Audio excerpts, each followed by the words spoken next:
No, oke, assalamualaikum warahmatullahi wabarakatuh. Balik lagi bersama Bonsen Deso. Gimana sahabat kabarnya hari ini? Semoga sahabat dalam keadaan sehat walafiat ya, dan dilancarkan semua rezekinya, amin. Oke sahabat, jadi di video kali ini kita akan coba seleksi tunas ya teman-teman. Jadi sebuah bahan bonsai seng simbur yang kita akan pilih itu dari tunas cambium ya. Nah, untuk bahannya bisa teman-teman lihat sendiri ya, sangat subur sekali ya teman-teman. Ini untuk medianya saya pakai pasir full ya, dengan eh, komposisi yang paling bawah ini adalah pasir bangunan dan atasnya ini topping pasir Malang ya teman-teman. Nah, untuk bahan ini sekitar kurang lebih usianya 2 bulan ya. Ini dari tunggulan kita press konsep gerak dasar ya. Setelah ini muncul banyak sekali tunas kambium, baru akan kita seleksi seperti di bahan bonsai sancang ya. Dan kita akan coba cek perkembangannya seperti apa, karena ini dari calon cabang-cabangnya harus betul-betul dari sekarang kita seleksi ya, supaya nanti ketika dia besar cabangnya itu dia sudah cukup lumayan enak dilihat ya teman-teman. Tinggal kita pengelosan. Kalau dia seperti ini itu nanti kita sendiri yang susah kalau tidak kita pilih. Nah, untuk bahan di depan kita ini ya, dua bahan ini juga ini akan nanti untuk video selanjutnya ya, boleh kita akan seleksi juga karena tunasnya sudah luar biasa ya teman-teman untuk tingginya ini. Nah, ini punyanya Mas Dian Setionugroho ya. Nanti akan coba kita sepil-sepilkan sedikit setelah kita membuat konten ini. Nah, seperti apa untuk detail bahannya ya teman-teman. Kita akan langsung eksekusi saja ya. Seperti biasa, sebelum lanjut saya minta pajaknya dulu. Di like dulu, karena kenapa? Satu like dari sahabat itu sangat berarti dan sangat berharga bagi saya.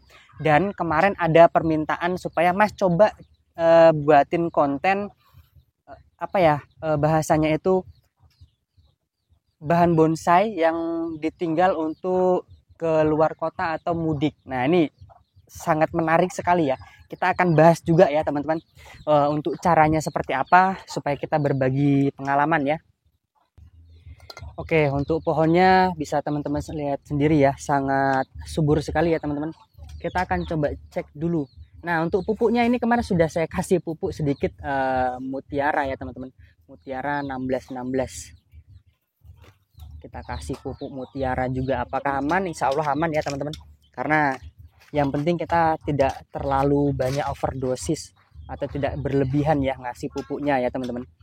Walaupun kita pakai pupuk yang sekiranya kita aman ya, tetap kita harus betul-betul hati-hati ya, namanya safety ya, kalau menurut saya pribadi seperti itu ya teman-teman. Oke, nah pasti banyak yang nanya ya, untuk programan seng simbur seperti ini berapa lama Mas kira-kira untuk jadi seperti itu. Nah, untuk programan ini kurang lebih sekitar 1,5 tahunan ya teman-teman, usianya lebih ya, hampir kurang lebihnya 2 tahunan ya. Kita coba sedikit atasin dulu. Oke, kita akan mulai seleksi dulu ya. Jadi teman-teman bisa lihat sendiri ya, ini tunasnya sangat banyak sekali dan alhamdulillah sangat subur ya. Kita akan seleksi menggunakan karter saja ya, karena lebih cepat ya teman-teman. Jadi untuk cabang pertama kita upayakan dulu di sini ya, untuk cabang pertamanya supaya lebih enak melihatnya. Kita langsung eksekusi dulu. Bismillahirrahmanirrahim. Seperti ini ya teman-teman. Nah, oke. Jadi ini yang muncul dari tunas cambium ya. Nah, ini hasil dari tunas cambium ya teman-teman. Semuanya ya, rata-rata kalau saya pribadi dari dulu sampai sekarang untuk jenis saing simbur itu saya pakai tunas cambium semua ya. Karena lebih worth it ya teman-teman. Kalau bagi saya pribadi untuk tunas cambium itu. Nah, kita pakai yang kecil ini aja. Oke. Kita hajar semua ya yang lainnya ya teman-teman. Pelan-pelan. Karena kita pakai karter ya. Nah, untuk menanggapi Mas, bagaimana sih caranya ketika bahan bonsai programan kita ini ditinggal pas mudik, Mas? Tolong kasih tipsnya. Oke, banyak sekali ya pertanyaan seperti itu yang masuk ya teman-teman. Jadi untuk langkah pertama ya teman-teman, kalau saya pribadi biasanya itu saya akan menambahkan kokopit ya. Jadi untuk atasnya ini kita kasih kokopit ya teman-teman, supaya dia ketika tidak disiram itu dia masih lembab untuk medianya. Terus yang kedua, kalau bisa, kalau memang tidak ada kokopit, alternatif lain apa Mas? Bisa pakai tisu ya teman-teman. Pakai tisu, teman-teman rendam di dalam air, itu taruh di atasnya juga bisa. Kalau tidak ada tisu gimana Mas? Pakai gombal bekas ya teman-teman. Gombal itu apa Mas? Pakai kain ya, kain-kain bekas ya. Kain-kain bekas itu teman-teman tutupin ke atasnya. Jadi supaya nanti ketika kena hujan atau kesiram, itu tetap penguapan yang terjadi itu dia bisa terminimalisir lah, bahasanya seperti itu. Oke, jelas ya teman-teman. Semoga aja jelas lah ya. Jadi seperti itu kalau aku pribadi loh ya, biasanya melakukan hal seperti itu. Kalau dikasih air bawahnya boleh nggak Mas? Nah kalau ini sebenarnya tergantung apa ya, tergantung masing-masing ya. Kalau aku sih jarang ya teman-teman untuk melakukan hal seperti itu. Pernah saya lakukan hal seperti itu, ternyata malah akarnya busuk ya. Jadi aduh, sangat sangat sangat disayangkan sekali ya kalau ditimbun air atau dikasih air ya bawahnya, direndam air lah bahasanya seperti itu ya. Oke, sip. Nah, kalau rekomendasi Mas Bondes, saya sih biasanya pakai itu tadi ya teman-teman. Kalau nggak pakai kokopit, setelah dikasih itu kalau bisa atasnya dikasih genteng ya teman-teman, untuk tambahannya dikasih genteng kalau bisa.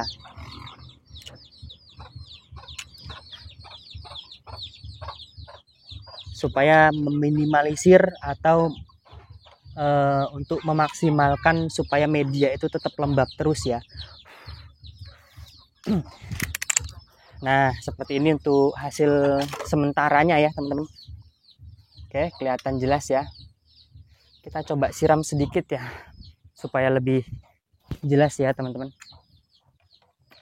untuk programannya. Dan setelah itu kita bersihkan untuk batangnya. Oke, kita siram dulu ya, dan kita bersihkan ya teman-teman.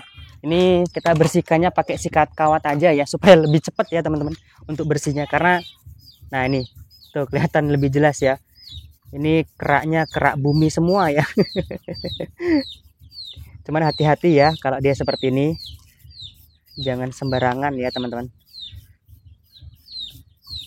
betul-betul yang di batangnya ya. Kalau di tunas-tunasnya kalau bisa jangan ya, cuman insya Allah aman ya teman-teman. Karena kalau dia sudah subur seperti ini, untuk jenis saing simbur, dia pasti muncul di tunas di kambium ya. Karena ini karakternya, kalau untuk saing simbur saya sukanya itu dia seperti retak-retak ya, kalau dia sudah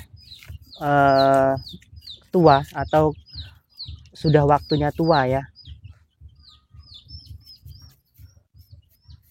Nah oke, bisa teman-teman lihat sendiri ya. Kalau kita pakai sikat kawat seperti ini lebih cepat bersihnya ya.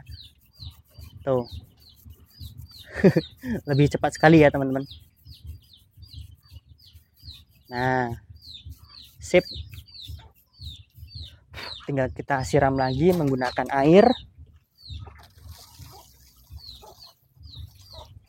Aduh, sorry.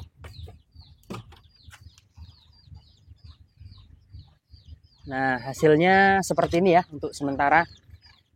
Tuh, jadi untuk cabang pertama, untuk terusan, ini sudah ada semua. Jadi kedepannya insya Allah lebih enak ya. Tuh, karena ini jarang kita kita biarkan aja ya teman-teman.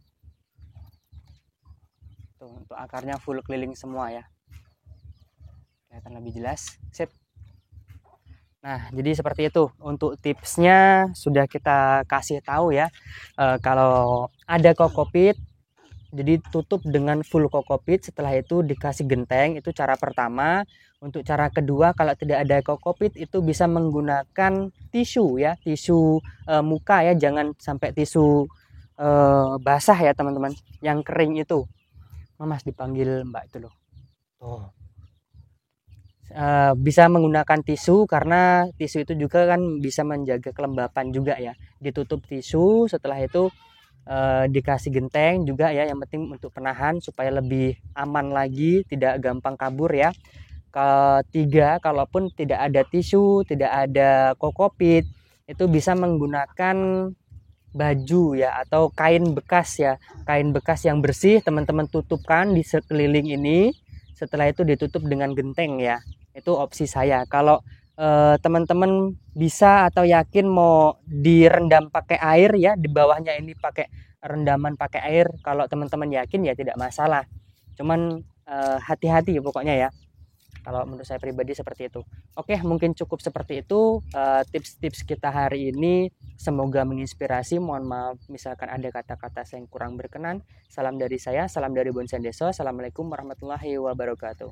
Nah, untuk hasilnya seperti ini ya. Ini tahapan awal mulanya kita press ya, kita press tanpa mata tunas sama sekali.